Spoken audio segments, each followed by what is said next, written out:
Last week, what was the Australia.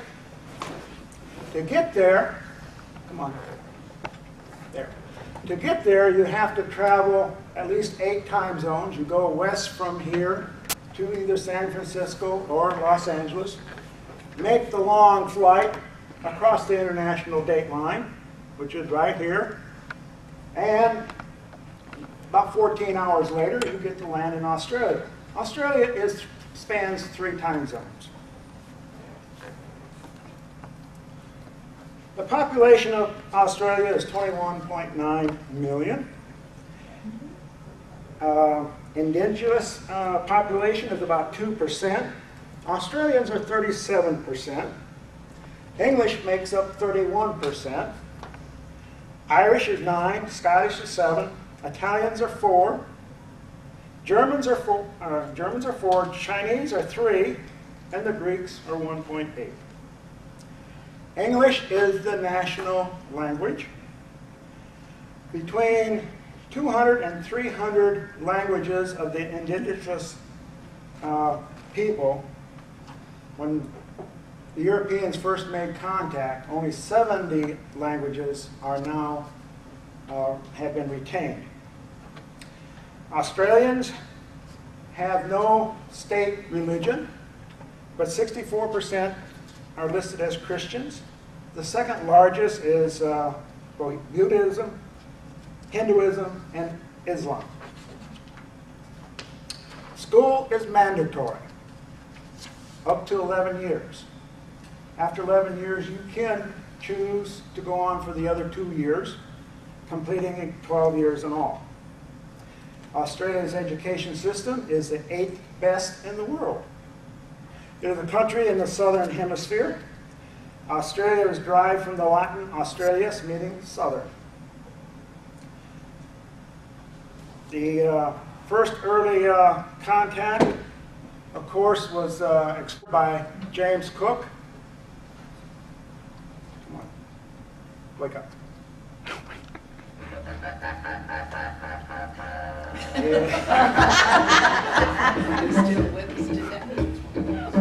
And it was commonly referred locally as the Land of Oz. James Cook was in the ship Endeavour. 40,000 years ago, Aborigines inhabited the land.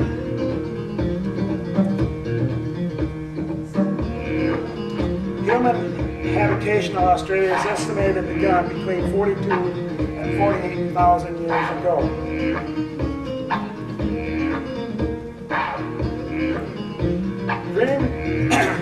Most of the people were hunter-gatherers. They had a complex oral culture and reverence for the land and belief in the green time. These are green time symbols. The indigenous Australian population declined steeply for 150 years due to infectious disease that the European settlers brought over. They had a stolen generation, which is referred to, and it was the removal of the Aboriginal children from their families. Traditional ownership of land by the Aborigines was not recognized until 1992. Hello? Can you turn the music down a little bit so we can hear you better?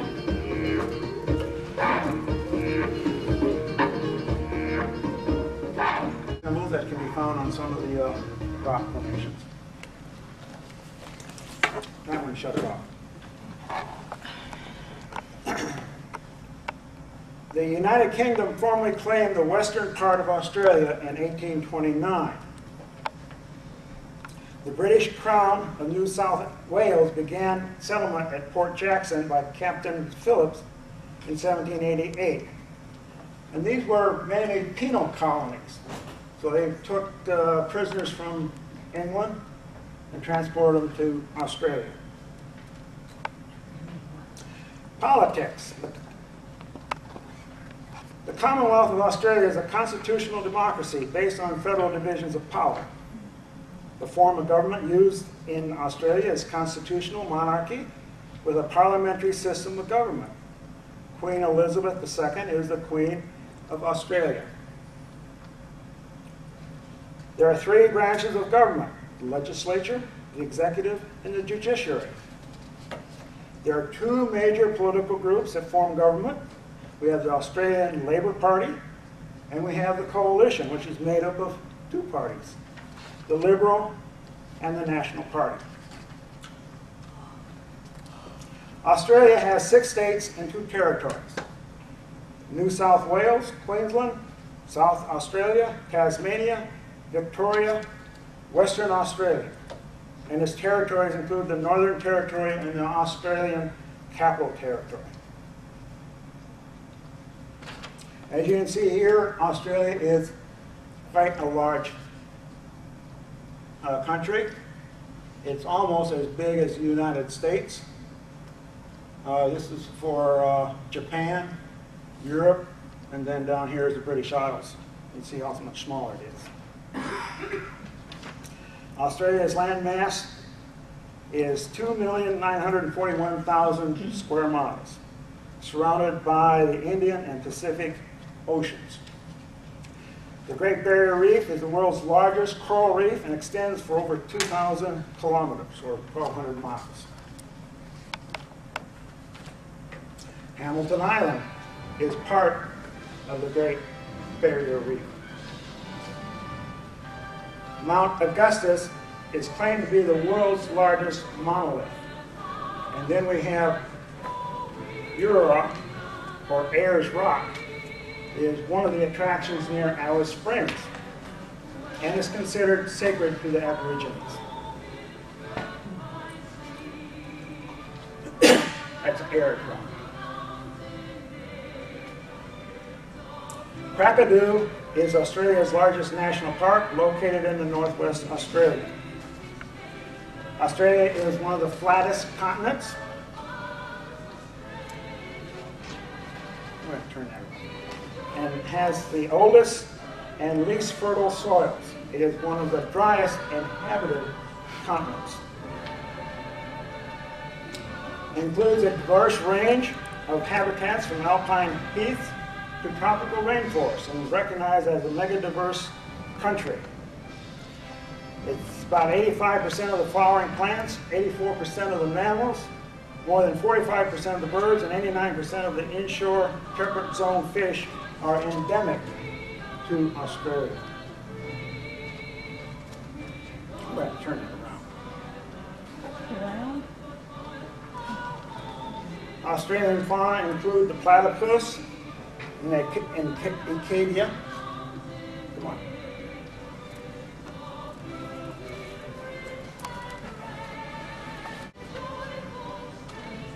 What is that? Monotremes, including the kangaroo. What was that thing before? That was the echidna. What does that do? Hmm? What does it do? I don't know what it does, but it lives in Australia. How many of you have been to Australia? I know there were I thought there were several. I knew that Jay had been there, and you have. You weren't here. Okay, so is he getting it right? Oh, okay, just check. Wallabies, these are wallaby babies.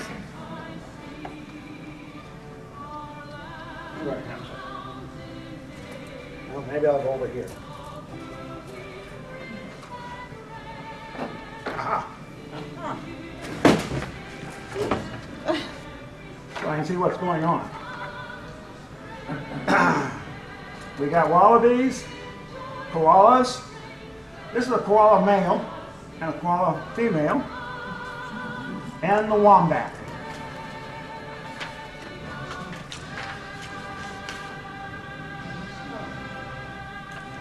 Then we have the saltwater and the freshwater crocodiles.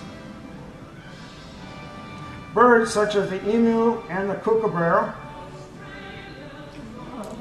And Australia is home to some of the most venomous snakes in the world. The top 10 are the world's most lethal, and 21 out of the top 25 of the world's most venomous snakes live in Australia. Okay, that's enough. Then, of course, we have Australian spiders. Some are poisonous and some frightful. Now, I'm not too sure, but this is the bird-eating spider. It may have been a little bit of Photoshop, but The spiders. bird-eating spiders are tarantulas. Then we have the Sydney. This is the redback, which is related to the America's Black widow. black widow. The only difference is the red is on the back instead of on the stomach, which we have. The Australian dollar is the currency. Australian per capita gross domestic product is slightly larger than the UK, Germany, and France in terms of purchasing power. This is the coins of Australia. Opals. So visiting Australia, there are many things to do and see. You can't cover it all in about a week. You'll probably need to take several trips, but you may want to do a month at a time, if not more. If you like opal, there is the regular opal, black opal, and white opal. Then, of course, there's gold nuggets. And Australia is coming into its own for producing wine. And I've enjoyed some of the Australian wines, and they're quite good.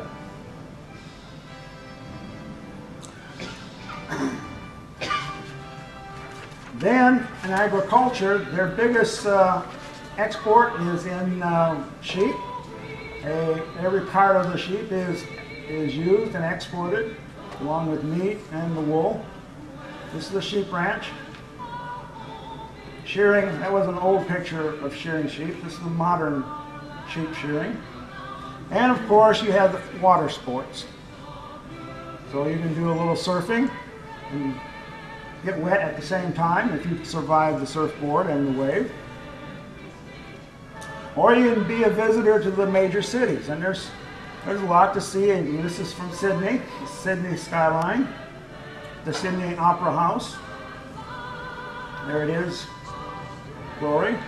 And the Australians are nuts about sports, and they have their own football called Aussie Rules.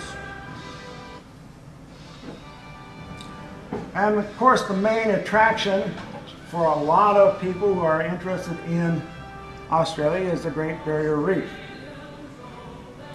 This is a satellite photo of the Great Barrier Reef. Of course, if you do any diving, you got coral. This is the Christmas tree anemone, cuttlefish. You got all sorts of reef fishes that you can look at. Of course, there's big fish. And other types of turtles, more coral.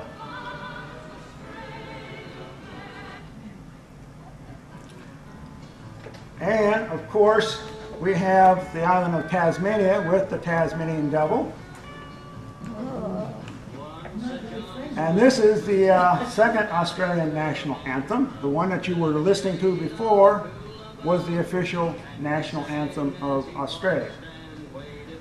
And to Australians, Waltzing Matilda is the same as Woody Guthrie's "This Land Is Your Land." And so Matilda is a sack, or his backpack. That's Matilda.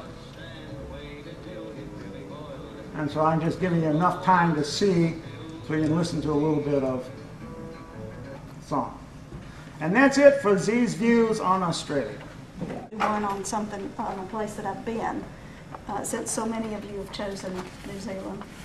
I obviously went in May of 2007, and the way we did it was we flew. Can you hear her in the back?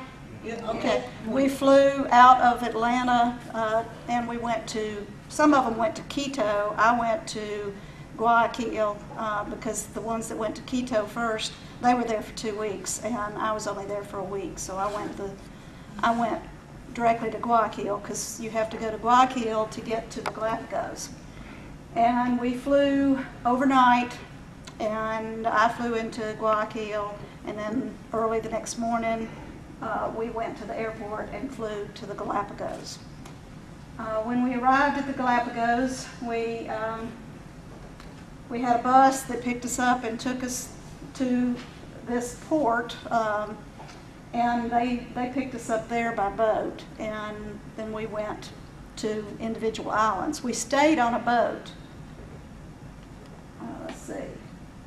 Okay, well, this is not the boat, but this is a little bit about Ecuador and the Galapagos. It's a national park, and it's owned by Ecuador, and the people that are guides on these boats have to be from Ecuador or from the Galapagos themselves. They can't be from any other country.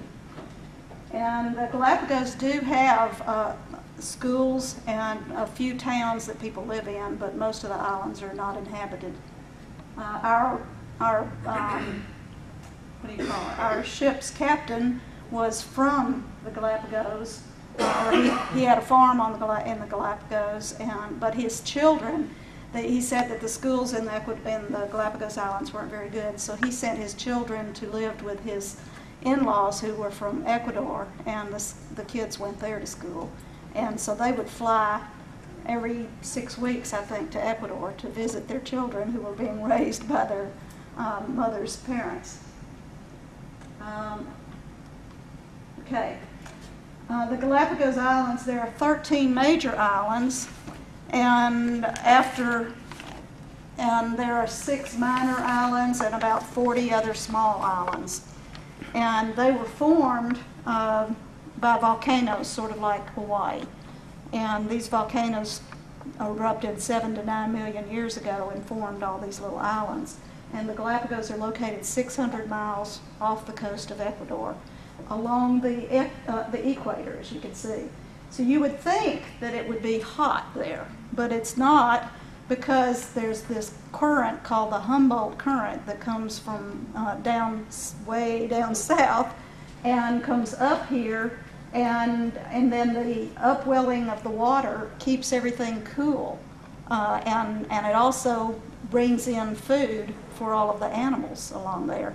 And when we have an El Nino and this current doesn't reach the islands, then there's not as much food for the animals on the islands, and some of them do die.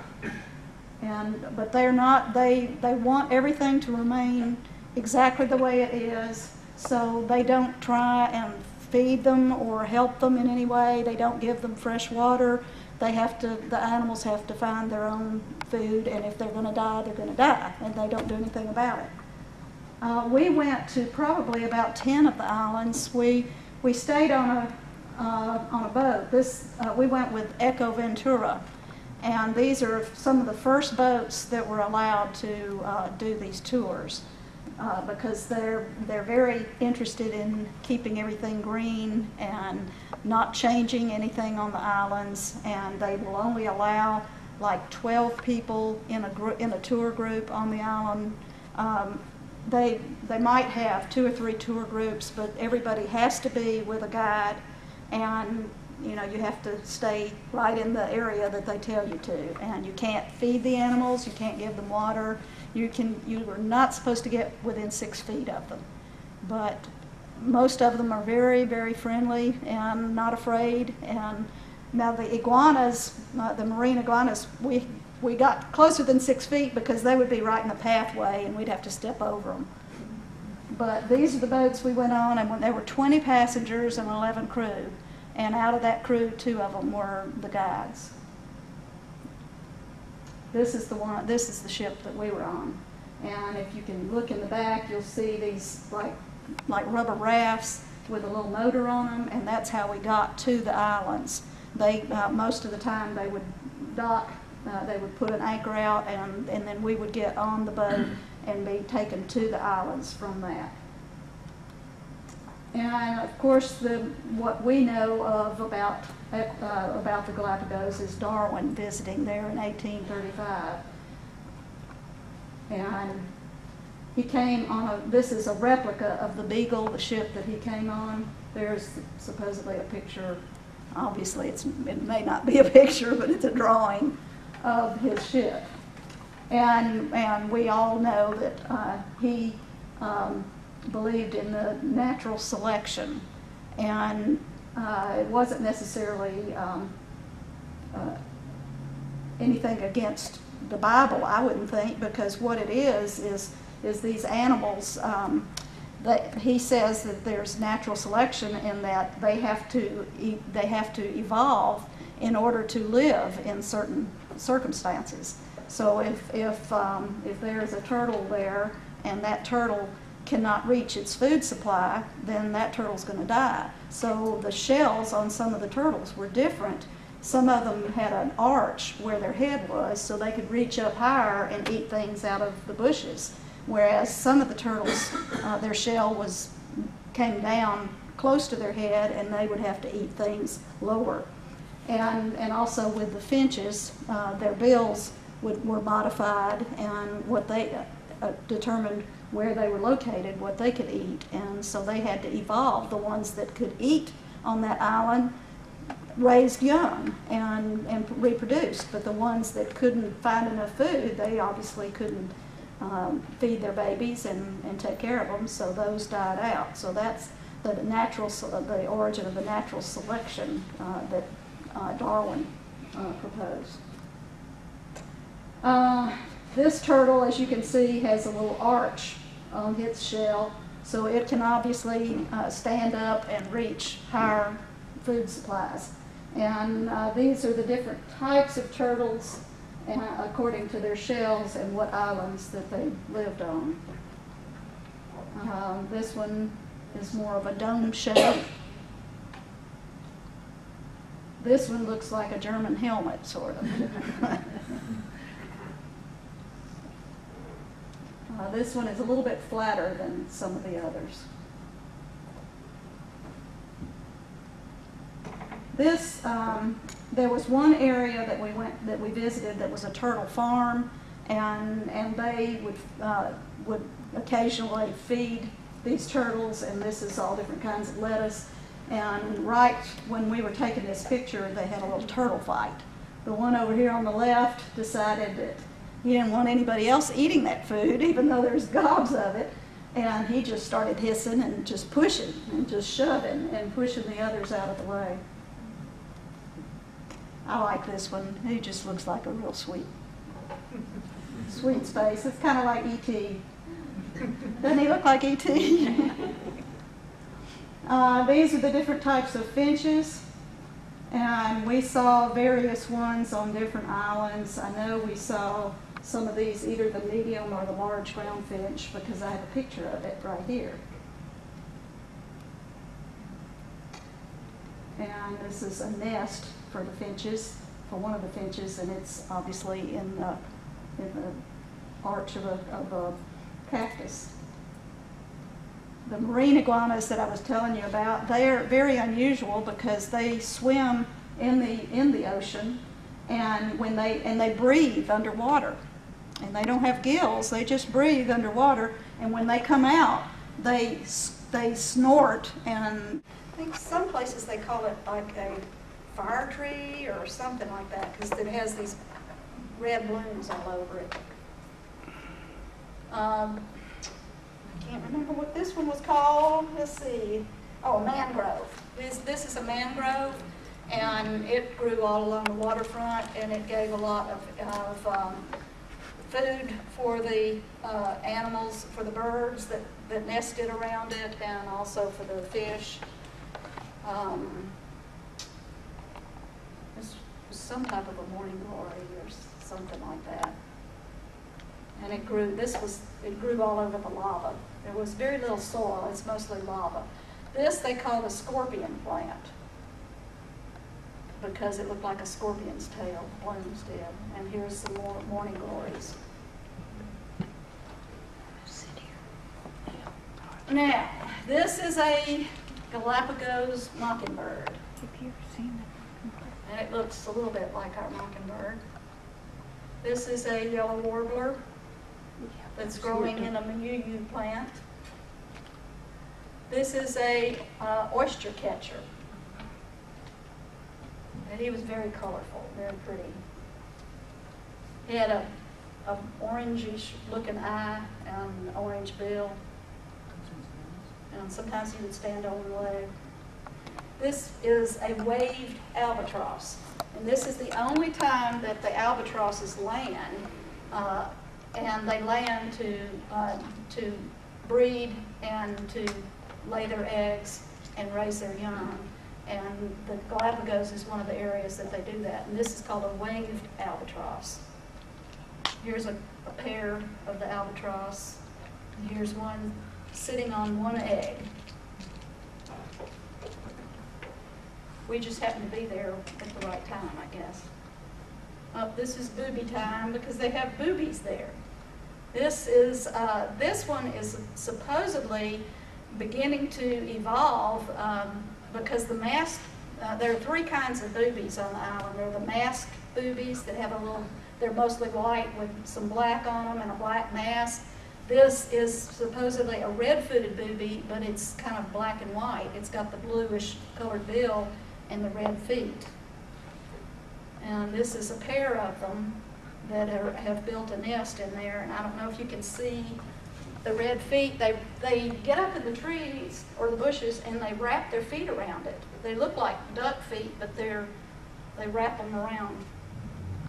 There it is, a better picture of them. This is called the red-footed booby. And they were just being real sweet and rubbing beaks. And this is this is the masked booby, and you can see where its eyes are surrounded by a little bit of black, and it's mostly black and white, and that is a booby baby. And it was only about 2 weeks old. I didn't know how they knew how old it was, but they said, well, they had been there when it was just an egg, and they saw the egg hatch when they were there, so they knew it was 2 weeks old. And it was trying to get back underneath its mother because it was kind of warm that day. And they were panting, and the little baby was trying to find some shade. And this is another picture of the masked booby. And this is a teenage masked booby. And it was very awkward, like teenagers, and real fuzzy. Now this one is on a rock, preening. And another picture of, I think it's the same one, the same rock, and I just caught it at different times. That was the water. Okay, this is a blue-footed booby. And this one was my favorite, I think because it had crossed eyes. It just looked real funny. See it? It just looked so funny. You just couldn't help but laugh when you saw them. And this is a booby sitting on a couple of eggs there, and you can see his blue feet. And this is a blue-footed booby and another booby baby. Another bird was called the great frigate bird. And this is a female, the bird is over there, the great frigate bird. This is me. We figured that out. That's the great frigate bird. That is a female great frigate bird. Here's the male frigate bird. Males are always prettier than Oh females. yeah. And Birds. his feathers were just iridescent green, and then he had that big bulging red thing under his neck, and he would blow it up. He's got his arm, his wing around his girl, and he's got his neck all blown up so that he's kind of protecting her and saying, this is mine. And there's one sitting on an egg, one of the females, and there are two of them trying to compete as to who can blow up their chest the biggest. And here he is. There's one flying overhead, and when they're flying overhead, the males down below, have to prove that they're superior, and that's their. But this is a masked booby over here. I don't know if he got confused or what. And then they have gulls. This is called the lava gull. This is the swallowtail gull. And a swallowtail gull baby. This is the Galapagos dove. It was very pretty with a blue eye and reddish feet. This is a yellow night-crowned heron. I think it's a young one. Another picture of it. And this is a lava heron with a yellow eye. And then they had brown pelicans, similar to ours. Then they had these Sally Lightfoot crabs. They were really all over some of the islands. And this is a pencil sea urchin. And this is some coral that was growing up close to the land. This is a sergeant major fish. And they wouldn't let you take any rocks or shells or anything home. So I have to pick up shells. So I just laid them all out on my towel, and then when we had to leave, I had to leave them all there. This is a place called Pinnacle Rock. We had to walk way up an area on the lava to get up there to overlook Pinnacle Rock. Is that, they have the penguins on the rock? Yes, yes, there are penguins there. This is Kicker Rock, another one of those islands that just, one of those rocks that just stick up. We went to a place that, this is called a lava tube, and when the lava would flow, it would harden on the outside, and then it would just flow through the middle of it into the ocean. And this lava tube was like a cave. We went inside it, and in there was a barn owl. And that's some of the formations that the outside of the lava looks like. That looked like a dog's face. And this was just a reflection of some of the lava. This is how we had to walk on that island, that particular island, up this staircase. Oh. This is called lava cactus. They had 3 types of cactus, the candelabra and the prickly pear and the lava cactus. And lava cactus was the first thing that grew on the land after an eruption. This is our group that we were with. They're all so slender. They had to be to walk that many steps. Well, we were walking a lot. And this was a friend of mine who wanted to act like he was really holding up some heavy weights, but this lava was very lightweight. And then, of course, the sea lions. And some of those were sitting on the benches, so you'd had to move them off the benches. We couldn't sit on the benches. And this is the Galapagos penguin. And it was really hard for me to get these pictures because we were in a boat and they were up on rocks above us, and the boat was going like this, and I was trying to hold the camera steady and get pictures. Oh. Okay, then I've got a few movies, except there. How do I get to the movies? You did very well. Okay. Let's just leave it out. There you go. Okay. Good afternoon, ladies and gentlemen. Welcome to the International Traveler, the show that introduces an innovative learning experience in global geography through interviews with our knowledgeable guests. I'm Wayne Whitmore, your host, and this week our focus is on Scotland.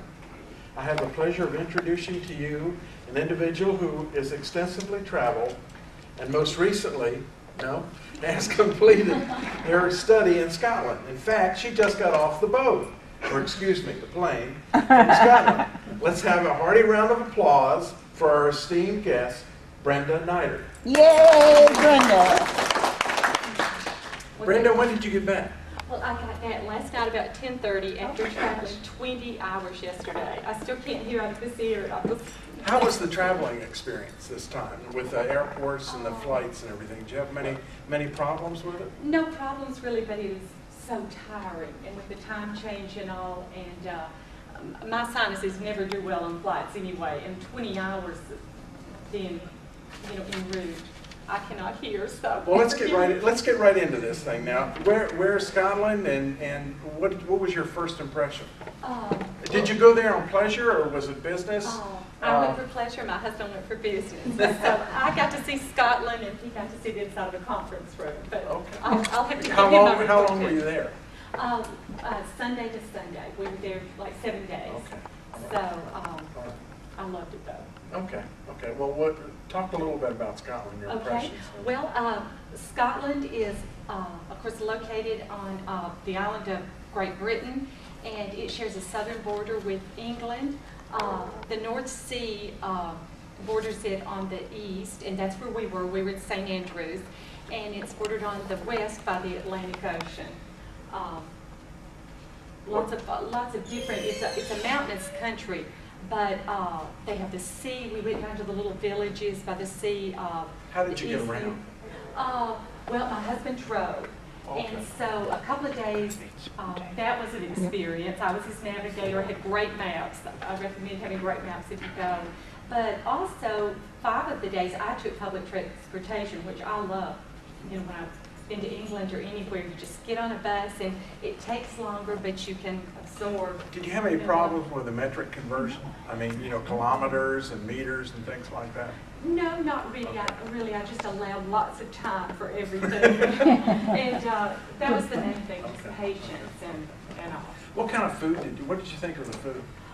Well, we in America have the most wonderful food in the whole world, that's for sure. But we did try haggis, and I never ordered it, but we were at a table with people who were brave. And of course, mushy peas, as in England. Peas and mushy peas come with everything, it seems like, so we won't be having peas at our house for a while. And the sea villages have a lot of fish and chips or french fries, but I noticed, you know, when I have fish and chips here, I salt them right after cooking them. It didn't seem like they salted them, so I never used a salt shaker here, but I found myself using a salt shaker a lot, but it was...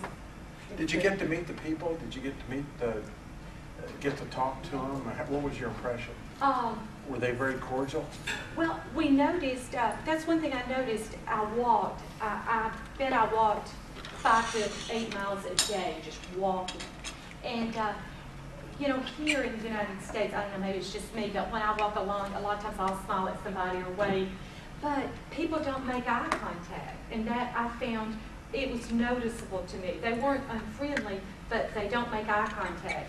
But when I was out on the buses and in the little villages, anytime I needed to ask directions or help, they were very helpful, very, I felt safe. It seems like a safe country to me. I was surprised at how safe I felt. And that was one thing, you know, traveling, you feel like you have to wear the money belt and keep your passport, you know, all secured. But there, I relaxed, and out in all the little villages, I would have just taken off walking by myself and not felt uncomfortable, and that's not like me. But did you stay in a hotel when you were there? We did. We stayed in a hotel in St. Andrews. And I mean, did you ask for directions and oh, I asked for directions sometimes, each and every day. I mean, sometimes you might ask for, you know, is it safe to go in this area or safe to go in that area? Well, our host at dinner one night had recommended, we had a half day at the end of our trip, and he had recommended we go down to the East Nook, they called it, and there are all these little fishing villages along the North Sea, and the wind. Every picture I have of me, my hair is just like that, going in all directions because the wind is just gale force, and I think that's normal, not just that day. But the fella, our host, had said, take off walking, and it's only like 4 or 5 miles from this village to this village to this village. And I said, and we're into hiking, and I said, well, that would be nice, but I said, you know, we'll have all of our things, you know, and our passports, and I don't want to be in the middle of nowhere, you know, because you could be mugged or something. And he looked at me like that had just never entered his mind. He was like, no, it's quite safe. And he was like, that was just something he couldn't comprehend why we would be nervous about being. Absolutely. So we did it. We hiked along the sea, and it was beautiful, but we felt very safe, just very safe. Did you ever have? I'm Bonnie Libhart, and you're watching Vision Plus. You are so fortunate this particular day to meet someone that flew into from Dallas, Texas to Huntsville, Alabama, to tell us a little bit about what is happening in the world of cyberwise and some things that you will want to know about. He is one of the newest millionaires that you're going to have an opportunity to meet, but he's going to be telling us about a multi-millionaire that you can meet. Stephen Thompson. Stephen, welcome to Huntsville, Alabama. Well, thank you. I love being here at Huntsville. It makes me feel like home every time I'm here. The people here are wonderful. Great. Well, this magazine, Millionaire Magazine, is something that's has some exciting articles about it. So first of all, I want us to tell a little bit about your own personal background and how you got interested in, or did you even know that you were going to one day be a millionaire yourself? Tell us about your story. Well, I think it's something I always knew, deep down inside. Did I have any idea what would happen before the age of 30? Not really.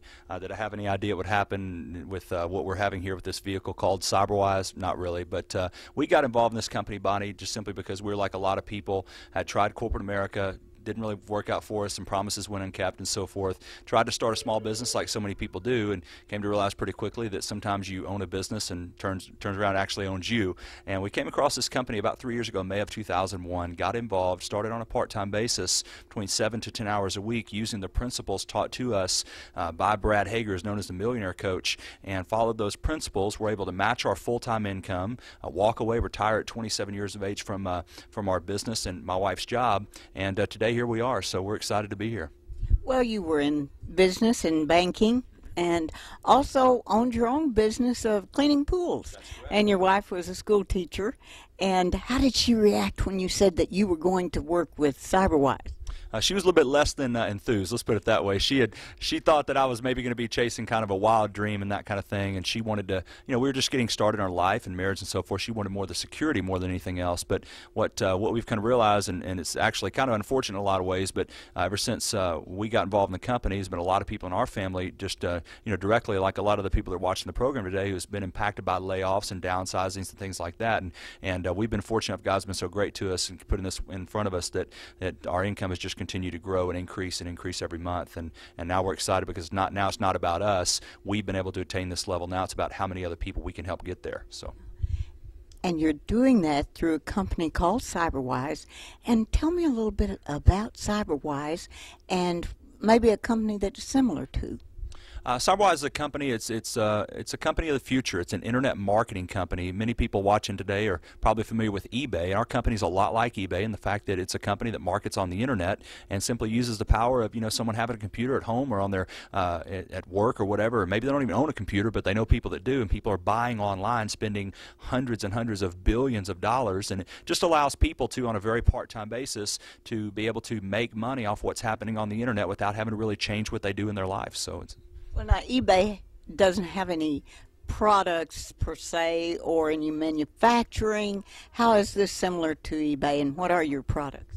Well, CyberWise is involved in 3 of the largest, most lucrative industries in the world, actually several huge ones. And what we do is we help people basically save money on things they're already spending money on right now, and also make money in a lot of ways as well. Our company's like eBay in the fact that we use the internet. What's exciting about it is, like eBay, it doesn't take you manufacturing something or stocking inventory and things like that. It's simply using the power, giving out a website address. People that we know are already buying travel, and people are looking to save money on things like healthcare and wellness products, and even things like their own taxes. And through CyberWise, they can do so, but also make some great money as well. Many people in the company and making 6-figure incomes and different things like that. So it's nice for someone to be able to start out on a part-time basis and do. So you can keep your job, your real job at the moment, just over broke, and then you can go to something like this in part-time basis, then make a decision. When did you make your decision to go full-time? Well, it came probably after about 9 months after we were earning more money than I was working full-time in our business. It was one of those things to where even though the checks got large, I kind of deep down inside wondered if it was real, and they kept coming, and so we eventually did. But again, most people, 99% of the people, start part-time and simply work their way up to a full-time level once they see the business working. The best part about it is they don't need to rearrange really much in their life in order to do the business and make it profitable for themselves and their family. Well, you mentioned travel. What do you mean about travel-wise? How is it something that we can make it work for us? How does it work?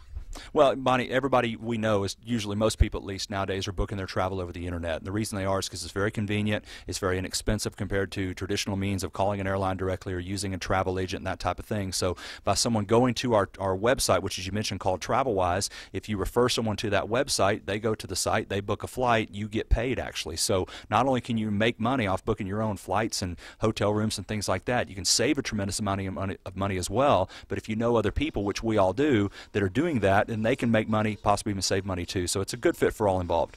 So is it just airlines, or there are other aspects of TravelWise? It's anything in regards to travel. If you've got someone who's looking to go on a cruise, or maybe save 30, 40, 50%, or hotel rooms, rental cars, theme parks, you name it, anything involved with travel, and that website can service them. Well, in fact, I actually tried that myself with a hotel that I was going to stay at. The rooms were $99 to $129, and I took the little travel card that says travel agent card to the front desk, and I said, "Do you honor travel agent card?" And the person said, "Well, I don't know. I have to ask the manager." Went back in the back room and said, "You can have the room for $32.50." And that was from a $99 to $129 hotel, Marriott, and also they upgraded me to a suite. So I can see how that really works. And so that was my test to see if it really works.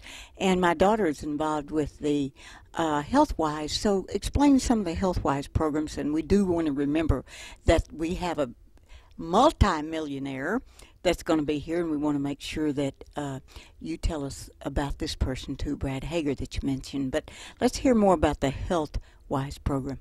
Well, it works like this, Bonnie. So many of us